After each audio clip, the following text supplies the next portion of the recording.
Hello everyone, welcome to AKSIS academy daily current affairs.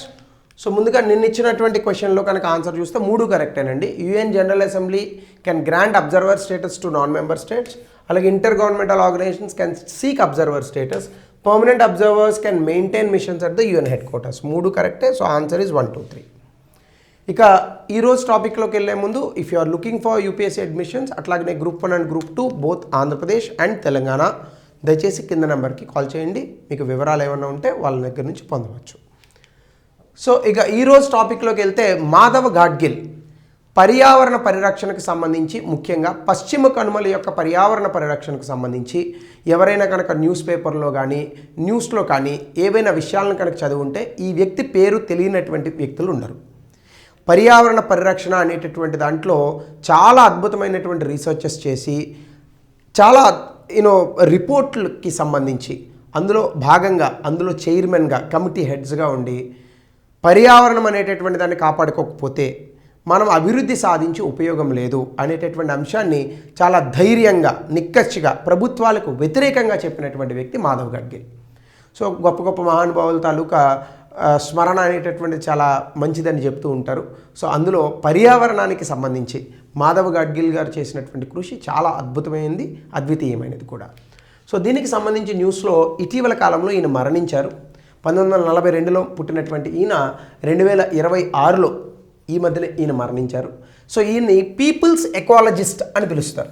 ఎందుకంటే పర్యావరణాన్ని మనం ఎట్లయినా కూడా కాపాడాలి, పర్యావరణ పరిరక్షణ అనేటటువంటిది మన జీవితంలో భాగమని కమ్యూనిటీస్ని ఎంపవర్ చేశాడు ఆయన.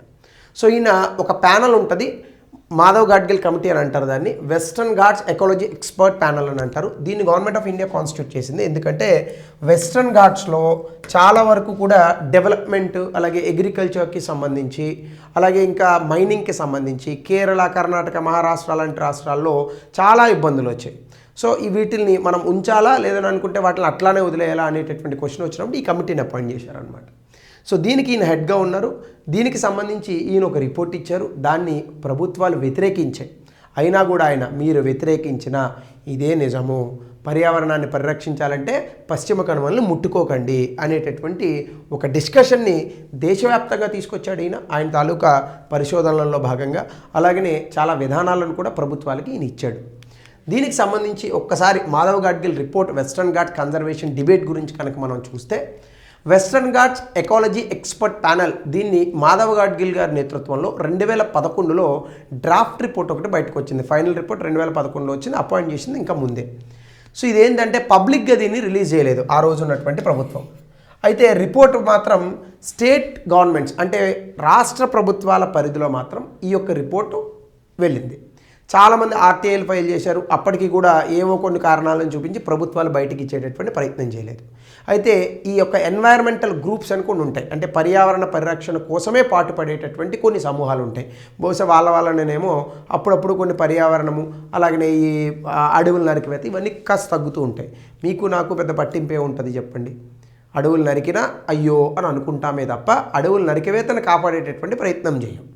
సో కాబట్టి ఆబ్వియస్గా మనం అందరం కూడా సాధారణ ఇందులో భాగం కాబట్టి, సో కొన్ని గ్రూప్స్ ఉంటాయి, వాళ్ళు రైట్ టు ఇన్ఫర్మేషన్ అప్లికేషన్స్ వేసి ఈ యొక్క రిపోర్ట్ని బయటికి తీసుకొచ్చారు.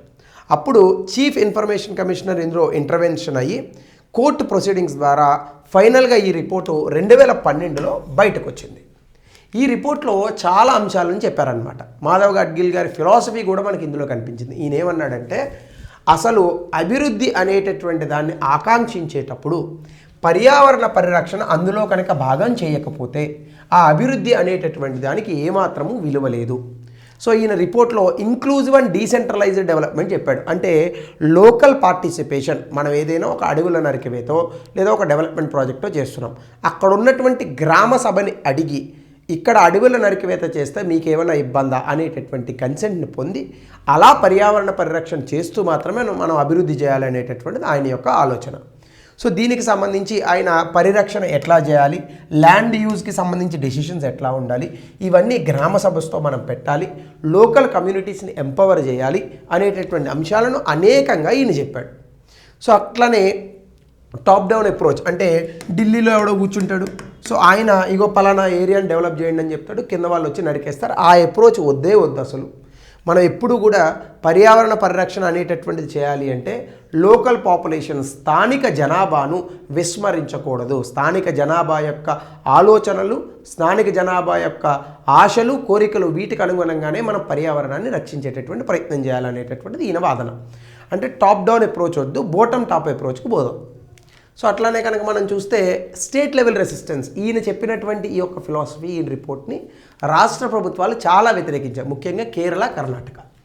మహారాష్ట్ర అయితే అసలు proposed western Ghats ecology authority, ఈయన ఇచ్చినటువంటి రిపోర్ట్లో ఒకటి చెప్పాడు ఆయన, పశ్చిమ కనుమల్ని కాపాడడానికి వెస్ట్రన్ ఘాట్స్ ఎకాలజీ అథారిటీ అని ఒకదాన్ని నియమించండి.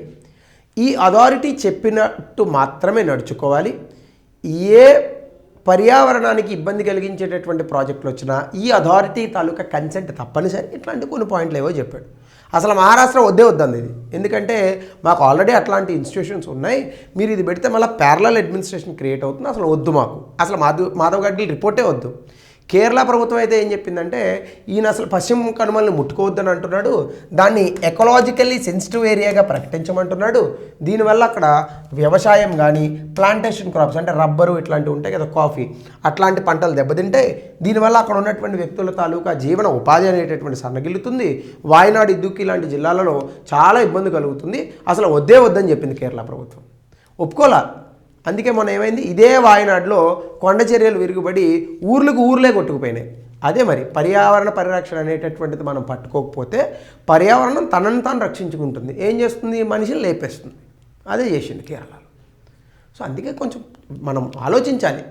అభివృద్ధి, జీడిపి పెరుగుతోంది. అరే మనం అందరూ చచ్చిపోయి జీడిపి పెరిగితే ఎవరి కోసం అది కూడా ఆలోచించాలి కదా. అంటే మీరు మళ్ళీ దీన్ని ఒక కాంట్రవర్సీగా చెప్తున్నానని అనుకోవద్దు. పర్యావరణం గురించి మాట్లాడేటప్పుడు దాని గురించి మాట్లాడాలి, ఆర్థిక వ్యవస్థ గురించి మాట్లాడేటప్పుడు దాని గురించి మాట్లాడాలి. రెండు వేరు పరిస్థితిని బట్టి, రైట్. సో అట్లాగనే పొలిటికల్ లీడర్స్, అలాగే క్యాథోలిక్ చర్చెస్, వీళ్ళందరూ కూడా ఈ రికమెండేషన్స్ వ్యతిరేకించారు. అక్కడ కేరళలో ఉన్నటువంటి వాళ్ళు ఈ రికమెండేషన్స్ వల్ల ఎకనామీ డిస్రప్ట్ అవుతుంది, ఆర్థిక వ్యవస్థ ఎందుకు పనికి రాకుండా పోతుంది, లోకల్ కమ్యూనిటీస్ అన్నీ కూడా డిస్ప్లేస్ అయిపోతాయి, డూమ్ అని చెప్పేసి. సో అట్లా చాలా పెద్ద కాంట్రవర్సీ అయింది ఈ యొక్క మాధవ్ గాడ్గిల్ గారు ఇచ్చినటువంటి రిపోర్టు. ఆయన ప్లేస్లో ఆ రిపోర్ట్ని ఒప్పుకోకుండా కస్తూరి రంజన్ అనేటటువంటి మరొక వ్యక్తిని అపాయింట్ చేసి మళ్ళా మాధవ్ గాడ్గిల్ గారు ఇచ్చినటువంటి రిపోర్ట్ని రివ్యూ చేయమన్నారు. ఈయన చాలా డైల్యూటెడ్ ఫామ్ ఇచ్చాడు. Union environmental ministry high level working గ్రూప్ని 2012లో స్పేస్ సైంటిస్ట్ అయినటువంటి కస్తూరి రంజన్ గారికి ఇచ్చింది. ఈయన 2013లో రిపోర్ట్ ఇచ్చాడు. ఏవైతే మాధవ్ గాడ్గిల్ గారు ఇచ్చినటువంటి రికమెండేషన్స్ ఉన్నాయో దాన్ని ఈయన తగ్గించాడు. మాధవ్ గాడ్గిల్ ఏమంటాడు, మొత్తం ఆయన వెస్ట్రన్ ఘాట్స్ అంటే పశ్చిమ కనుమలు మొత్తాన్ని ఎకలాజికల్ సెన్సిటివ్ ఏరియాగా ప్రకటించండి అన్నాడు. ఈయన ఏం చెప్పాడు కస్తూరి రంజన్ గారు, 56,825 కిలోమీటర్ల వెస్ట్రన్ ఘాట్స్ ఏదైతే ఉందో దాన్ని మాత్రమే ఎకలాజికల్ సెన్సిటివ్ ఏరియాగా గుర్తించింది, మిగతా దాన్ని వాడేసుకోండి మీరు అని చెప్పాడు ఈయన. సో కొంతమందికి ఇది నచ్చచ్చు, అది నచ్చచ్చు, బట్ నేను మీకు చెప్తున్నా, ఇందులో మీకు ఏది నచ్చింది అనేది మీరు పెట్టండి కమెంట్ సెక్షన్లో. సో ఈయన మైనింగ్, పొల్యూటింగ్ ఇండస్ట్రీస్ అంటే ఈ కాలుష్యాన్ని తీసుకొచ్చేటటువంటి పరిశ్రమలు, మైనింగ్, అలాగే ఈ బొగ్గు ద్వారా మనం ఉత్పత్తి చేసేటటువంటి పవర్ ప్లాంట్స్, టౌన్షిప్స్, ఇవన్నీ రెస్ట్రిక్ట్ చేయండి, కానీ కొంత ప్రాక్టికల్ అప్రోచ్ కూడా తీసుకోండి. మనకి పర్యావరణాన్ని కాపాడుతూనే అడ్మినిస్ట్రేటివ్గా అంటే పరిపాలనలో మనకి ఫీజిబుల్గా ఉన్నటువంటి డెవలప్మెంట్స్ మాత్రం చేయండి. చాలా డైల్యూటెడ్ ఫామ్ అనమాట. అంటే కస్తూరి రంజన్ గారు ఇచ్చినటువంటి రిపోర్ట్ ఏదైతే ఉందో మాధవ్ గాడ్గిల్ గారు ఇచ్చినటువంటి రిపోర్ట్కి చాలా డైల్యూటెడ్ ఫామ్గా ఈ రిపోర్ట్ వచ్చింది. అలాగే కొన్ని విలేజెస్ని మాత్రం ఎకలాజికలీ ఏరియాస్గా, సెన్సిటివ్ ఏరియాస్గా ప్రకటించమన్నారు. స్టేట్ వైజ్గా కొన్ని లిస్టులు ఇచ్చారు. సో దీనివల్ల కొంత అంబిగ్యూటీ కూడా తగ్గినటువంటి మాట వాస్తవం. అంటే కస్తూరి రంజన్ గారి రిపోర్టు కాస్త క్లియర్గా ఇచ్చారు. అక్కడ మాత్రం ఆయన మొత్తం వెస్ట్రన్ ఘాట్స్ని అసలు ముట్టుకోకూడదు అనేటటువంటి రిపోర్ట్ ఆయన చెప్పారు. సో దీని తర్వాత పాలసీ డెడ్లాక్ అయితే మాత్రం అట్లానే ఉంది. ఎందుకంటే సెంటర్ ఎన్వైర్మెంటల్ గైడ్లైన్స్, మనకు ఈఎస్ఏ గైడ్లైన్స్ అని అంటాం, ఎకోలాజికల్లీ సెన్సిటివ్ ఏరియా తాలూకా నోటిఫికేషన్స్ కొన్ని రిలీజ్ చేసింది. 2024లో కూడా అది వచ్చాయి. అలాగే రాష్ట్రానికి కేంద్రానికి మధ్య చాలా డిసగ్రిమెంట్స్ జరిగాయి దీన్ని ఇంప్లిమెంట్ చేయడంలో. సో కమిటీ మరొకటి, former director general of forest Sanjay Kumar ఒక కమిటీ ఉంది. వీళ్ళు అప్పుడు వచ్చిన ఈ డిస్ప్యూట్ని సాల్వ్ చేయడానికి మళ్ళీ ఇంకొక కమిటీని వేశారు. ఇంకా అవి పూర్తి స్థాయిలో బయటికి రాలేదు. సో వెస్ట్రన్ ఘాట్స్ కన్జర్వేషన్ అంటే పశ్చిమ కనుమల యొక్క పరిరక్షణకు ఈ విధంగా మాధవ్ గాడ్గిల్ గారు చాలా అద్భుతమైనటువంటి కృషిని చేశారు అని పర్యావరణవేత్తలు చెప్తూ ఉంటారు. బట్ ఇప్పటికీ అది అన్రిజాల్వ్డ్గానే ఉంది. గాడ్గిల్ గారి రిపోర్టే ఎన్వైరన్మెంటల్ డిబేట్స్ ఎక్కడ పశ్చిమ కనుమల గురించి మనకి జరిగిన డిబేటు పర్యావరణ పరిరక్షణకు సంబంధించి మాధవ్ గాడ్గిల్ గారిని గుర్తు చేసుకుంటూనే ఉంటారు ఎప్పుడు. సో ఇది ఆయన తాలూకా అద్భుతమైనటువంటి కాంట్రిబ్యూషన్. సో ఇవి మనకి పశ్చిమ కనుమలు మనకి ఏ రాష్ట్రాలను టచ్ చేస్తాయని అంటారు, గుజరాత్లో కూడా ఉంటుంది అది. అలాగే మనకి మహారాష్ట్ర, గోవా, కర్ణాటక, కేరళ, తమిళనాడు ఈ అన్ని రాష్ట్రాల్లోని కూడా మనకి ఇది ఉంటుంది. కొన్ని చోట్ల కొన్ని పేర్లు సహ్యాద్రి అని పిలుస్తారు, కొన్ని చోట్ల సత్పురా మౌంటైన్స్ అంటారు, కొన్ని చోట్ల నీలగిరి అంటారు. సో ఇట్లా రకరకాలుగా ఉన్నాయి మనకి. సో అద్భుతమైనటువంటి నదులు ఉన్నాయి, శారావతి, పెరియర్, గోదావరి, కృష్ణ ఇవన్నీ ఇక్కడి నుంచే వస్తాయి, కావేరి, తుంగభద్ర. అలాగే నీలగిరి మనకి చాలా అద్భుతమైనటువంటి ప్లేసెస్ అవి. అక్కడ నీలగిరి తార్ అని ఒకటి ఉంటుంది, తాహర్ అని కూడా అంటారు. IUCN లిస్ట్లో ఎండేంజర్డ్ స్పీషీస్గా చెప్తూ ఉంటారు. అలాగే లైన్ టైల్డ్ మకాకు, కొన్ని బయోస్పియర్ రిజర్వ్స్ కూడా ఉన్నాయి. అగస్తమలై, నీలగిరి తమిళనాడు దగ్గర బోర్డర్లో ఉంటాయి అవి. సో అట్లానే కొన్ని ఇంపార్టెంట్ ఘాట్స్ ఉన్నాయి మనకి అక్కడ, పాలక్కాడ్ గ్యాప్ అట్లాంటివి, అంబా ఘాట్. సిగ్నిఫికెన్స్ కూడా హైడ్రో ఎలక్ట్రిసిటీ మనకి చాలా ఐరన్, మ్యాంగనీస్, బాక్సైట్ లాంటివి దొరుకుతాయి ఎక్కువగా ఈ మైనింగ్ చేయడానికి ఇప్పుడు ఈ తంటంతా. సో మేజర్ థ్రెట్స్ ఏంటంటే ఈ ఏరియాస్లో మైనింగ్ ఎక్కువగా చేస్తున్నారు. సో వీటికి సంబంధించే మాధవ్ గాడ్గిల్ గారి కమిటీ, కస్తూరి రంజన్ గారి కమిటీని కూడా అపాయింట్ చేశారు. సో అయితే ఇక్కడ మనకి ప్రొటెక్టెడ్ ఏరియా అంటే ఏంటి, అసలు ఎకో సెన్సిటివ్ జోన్ అంటే ఏంటి, దీనికి తేడా తెలియదు చాలామందికి, అది మనం చూద్దాం. ప్రొటెక్టెడ్ ఏరియా అంటే ఏంటంటే ఇక్కడ జీవ వైవిధ్యాన్ని చాలా స్ట్రిక్ట్గా ప్రొటెక్ట్ చేస్తారు. అది ఎకలాజికల్లీ సెన్సిటివ్ జోన్ అంటే ఇది బఫర్ జోన్ అనమాట. అంటే దగ్గరలో ఉన్నటువంటి ప్రొటెక్టివ్ ఏరియా ఏదైతే ఉందో దాన్ని కాపాడడానికి దీన్ని బఫర్ జోన్గా తీసుకుంటారు. ఉదాహరణకి ఇది ఒక ప్రొటెక్టెడ్ ఏరియా అనుకోండి, దీని చుట్టూ ఉన్నది ఎకలాజికల్లీ సెన్సిటివ్ జోన్ అవుతుంది అట్లా. సో ఈ ప్రొటెక్టెడ్ ఏరియాస్ అనగానే మనకి ఏమొస్తాయంటే biosphere reserves, national parks, wildlife sanctuaries ఇవన్నీ ఇందులో వస్తాయి. సో హై ఎకలాజికల్ వాల్యూ ఉన్నటువంటివి వాటి చుట్టూ ఉంటాయి ఇవి. ఇక్కడ కూడా నేషనల్ పార్క్స్, వైల్డ్ లైఫ్ శాంచురీలు చుట్టూ ఉన్నటువంటి ప్రాంతాలు ఎకలాజికల్లీ సెన్సిటివ్ జోన్లోకి వస్తాయి. సో చాలా ఎక్కువ పరిరక్షణ ఉంటుంది. ఇక్కడ మాత్రం పరిరక్షణ అంత ఎక్కువగా ఉండదు, కానీ కొంత నియంత్రణలు మాత్రమే ఉంటాయి, రెగ్యులేషన్స్ మాత్రమే ఉంటాయి. సో ఈ ఏరియాలో డెవలప్మెంటల్ యాక్టివిటీస్ హైలీ రెస్ట్రిక్టెడ్, రీసెర్చ్కి మాత్రమే అలౌ చేస్తారు. కానీ అక్కడ అట్లా కాదు, కొన్ని ప్రొహిబిట్, కొన్ని అలౌడ్ చేస్తారు. కాకపోతే సుస్థిరంగా మాత్రం డెవలప్ చేయాలి. లైవ్లీహుడ్ చూస్తే లోకల్ కమ్యూనిటీస్ని కూడా ఈ ప్రాంతాలకు రెస్ట్రిక్ట్ చేస్తారు, కానీ అక్కడ మాత్రం ట్రెడిషనల్ ప్రాక్టీసెస్, అగ్రికల్చర్ అవన్నీ కూడా అలౌడ్ అనమాట. సైజు ఇది డిపెండ్ ఆన్ ద ఏరియా మారుతూ ఉంటుంది. ఇక్కడ మాత్రం ఎకలాజికల్లీ సెన్సిటివ్ జోన్ అంటే ఒక 10 కిలోమీటర్లు మాత్రమే రేడియస్ ఉంటుంది. సో ఇవి సాధారణంగా ప్రొటెక్టెడ్ ఏరియాస్కి ఎకలాజికల్ సెన్సిటివ్ జోన్కి ఉన్నటువంటి డిఫరెన్సెస్ గమనించండి. సో దీనికి సంబంధించి ఒక ప్రశ్న దయచేసి కమెంట్ సెక్షన్లో తెలపండి. అలాగనే policy contradictions among various competing sectors and stake holders related to this question 200 పదాల్లో రాయండి. సో ఇది ఈరోజు topic. Rest in peace Madhav Gadgil. Thank you.